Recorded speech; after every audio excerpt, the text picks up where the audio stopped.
પ્રકૃતિના ખોળામાં ઔષધિઓનો ભંડાર રહેલો છે. બસ જરૂર છે એને ઓળખવાની. તો વર્ષના માંડ 3 થી 4 મહિના જ આ ગુંદા મળતા હોય છે. આયુર્વેદમાં ગુંદાને ખૂબ જ લાભકારી માનવામાં આવ્યા છે. આને જંગલી રસગુલ્લા તરીકે પણ ઓળખાય છે. તો આજે આપણે આમાંથી શાક બનાવીશું.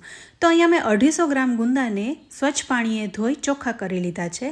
હવે એમાંથી ઠળિયા કાઢવાના છે. તો દરેક ગુંદા ઉપર દસ્તો થોડો લગાવીશું એટલે ખુલી જશે અને ડીટ્યું પણ નીકળી જશે. હવે આ ગુંદામાં ખૂબ જ ચીકાશ હોય છે, એટલે ચીકાશ દૂર કરવા માટે છરીને મીઠામાં બોળીને ઠળિયો કાઢવો, જેથી લગભગ બધી ચીકાશ છે એ ઠળિયા સાથે બહાર નીકળી જાય. તો આવી રીતના દરેક ગુંદામાંથી ઠળિયાને બહાર કાઢી લેવાનો છે. તો હવે બધા ગુંદા તૈયાર થઈ ગયા છે. હવે એક મસાલો બનાવીશું. આજે આપણે મસ્ત મજાનું ભરેલું શાક કરવાનું છે. એના માટે એક સ્પેશિયલ મસાલો કરીશું. તો એક મિક્સર જાર લઈ લીધો છે. એમાં 3 ચમચી જેવા શિંગદાણા લીધા છે. આ શેકેલા શિંગદાણા છે. સાથે 2 ચમચી જેવા તલ લીધા છે. સાથે 5 કપ જેવા ગાંઠિયા લીધા છે. અહીં પાપડી ગાંઠિયાનો ઉપયોગ કરીશું, ચણાના લોટનો ઉપયોગ નહીં કરીએ. પાપડી ગાંઠિયા ઉમેરવાથી ગુંદાનું શાક એકદમ સરસ લાગે છે. હવે 5 ચમચી જેવી હળદર, પોણી ચમચી લાલ મરચું અને પોણી ચમચી ધાણા જીરું પાવડર ઉમેરીશું. સ્વાદ પ્રમાણે મીઠું પણ ઉમેરી દઈએ.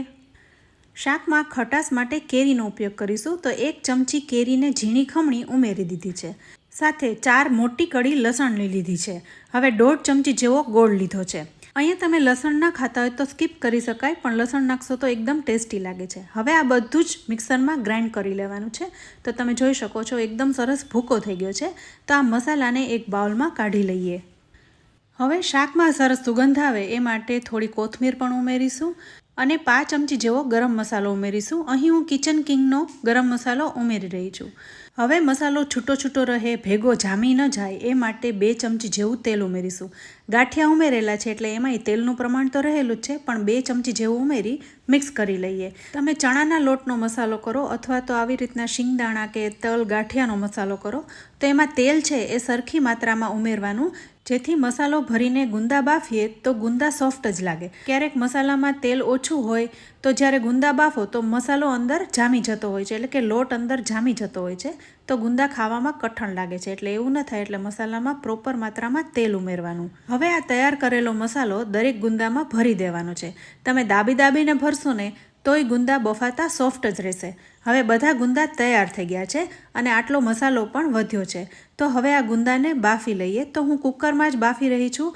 માત્ર 2 વિસલ કરીશું એટલે ગુંદા સરસ બફાઈ જશે. તો કુકરમાં પાણી ગરમ કરવા મૂકી દીધું છે. હવે એની ઉપર કાંઠો રાખી દઈશું અને આ બાસ્કેટમાં ગુંદા ગોઠવી લઈએ.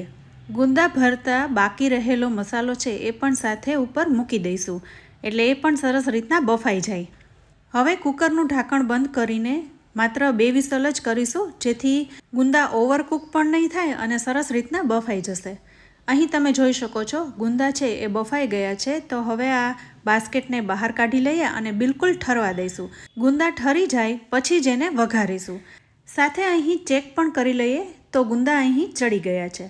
હવે ગુંદા ઠરી ગયા છે તો કડાઈમાં 4 ચમચી જેવું તેલ લઈશું. તેલ ગરમ થાય એટલે થોડી 5 ચમચી જેવી રાઈ મૂકવાની છે.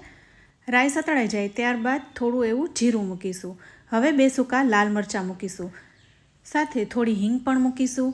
આ બધું જ સતળાઈ જાય ત્યારબાદ તરત જ ગુંદાને ઉમેરી દઈશું. અહીં ગુંદા છે એ બિલકુલ ઠરી ગયા છે. તો ગુંદાને મસાલા સહિત જ ઉમેરી દઈશું અને મિક્સ કરીશું. આ ગુંદા અત્યારે તમને કોરા લાગી રહ્યા છે, પણ શાક અહીં ગ્રેવીવાળું કરવાનું છે. પણ સાથે શાકનો કલર સરસ આવે એટલે 5 ચમચી જેવું લાલ મરચું અને થોડું એવું ધાણા જીરું ઉમેરીશું. હવે એકદમ હળવે હાથે બધું મિક્સ કરી લઈશું. અહીં ગેસની ફ્લેમ તમારે લો રાખવાની છે, જેથી મસાલા બળી ન જાય. ગુંદાનું કોરું શાક પણ સરસ લાગે છે, પણ થોડી ગ્રેવી કરીએ ને તો રોટલી કે ભાખરી ભેગું સરસ લાગે છે. હવે ગ્રેવી કરવા માટે આપણે અહીં છાશનો ઉપયોગ કરીશું. તો 2 વાટકી જેવી છાશ ઉમેરી દઈશું. અહીંયા ખાટી છાશનો ઉપયોગ નહીં કરવાનો, મોડી છાશ જ લેવાની. છાશ ઉમેરવાથી ગુંદામાં ચીકાશ પણ નથી આવતી અને ગુંદા જો સરખી રીતના કૂક થઈ ગયા હશે ને તો ખાતા જરા પણ ચીકણા નહીં લાગે. ગુંદા સરખી રીતના બફાણા નહીં હોય અને કાચા રહી ગયા હશે ને તો ખાશો ત્યારે ગુંદા ચીકણા લાગશે. હવે ફરી બીજી વાટકી ભરીને છાશને ઉમેરી દઈશું. તો અહીં ટોટલ અડધો કપ જેવી મોડી છાશ ઉમેરી છે. તો આટલી છાશ પૂરતી છે, જેથી શાકમાં ગ્રેવી એકદમ સરસ થશે. હવે એકવાર બધું મિક્સ કરી લઈએ અને ફરી 5 ચમચી જેવો કિચન કિંગનો ગરમ મસાલો ઉમેરી દઈએ. મને થોડો ઓછો લાગી રહ્યો હતો એટલે 5 ચમચી જેવો ફરીથી ઉમેરી રહી છું. હવે એકવાર મિક્સ કરી લઈએ અને ગુંદાના શાકને કૂક થવા દઈએ. તો લો ફ્લેમ કરી દીધી છે અને ઢાંકીને 5 મિનિટ જ આમ રાખીશું, જેથી શાકમાં તેલ પણ છૂટું પડી જાય અને મસાલાની સુગંધ બેસી જાય. હવે 5 મિનિટ થઈ ગઈ છે અને તમે જોઈ શકો છો તેલ પણ છૂટું પડી ગયું છે અને શાક અહીં તૈયાર થઈ ગયું છે. તો બસ અહીં ગેસને બંધ કરી દઈશું. તો ફ્રેન્ડ્સ, અહીં આ શાક તૈયાર થઈ ગયું છે. આ શાકમાં મસાલાની જ ખૂબી છે. આવી રીતના મસાલો કરશો ને તો ગુંદાનું શાક એટલું સરસ લાગશે ને કે તમે 2 રોટલીની જગ્યાએ 4 રોટલી ખાઈ લેશો. આ શાક ગરમ ગરમ પણ સારું લાગે છે અને ઠરી ગયા પછી પણ એટલું જ ટેસ્ટી લાગે છે. એટલે હસબન્ડને ટિફિનમાં આપવું હોય ને તો પણ બનાવીને આપી શકાય. અત્યારે હવે માર્કેટમાં ગુંદા મળવા લાગ્યા છે, તો આવી રીતના ગુંદાનું શાક બનાવીને જરૂરથી ખાવું જોઈએ, જેથી તમને ગુંદાના બધા ઔષધીય ગુણો મળતા રહે. તો શાકને કોથમીરથી ગાર્નિશ કરીને ડીશમાં સર્વ કરીએ. તો ફ્રેન્ડ્સ, તમને આજના આ ગુંદાના શાકની રેસીપી કેવી લાગી? રેસીપી સારી લાગી હોય ને તો ગુંદાનું શાક બનાવી કમેન્ટ બોક્સમાં ફીડબેક જરૂરથી આપજો અને વિડીયોને લાઇક તથા ફેમિલી ફ્રેન્ડ્સના ગ્રુપમાં શેર પણ કરજો. સાથે અમારી ફેસબુક અને ઇન્સ્ટાગ્રામ પેજને લાઇક કરી ફોલો કરી લેજો. ચેનલને પણ સબસ્ક્રાઈબ કરજો. તો ફરી મળીશું આવી એક ઉપયોગી રેસીપી સાથે. ત્યાં સુધી આવજો.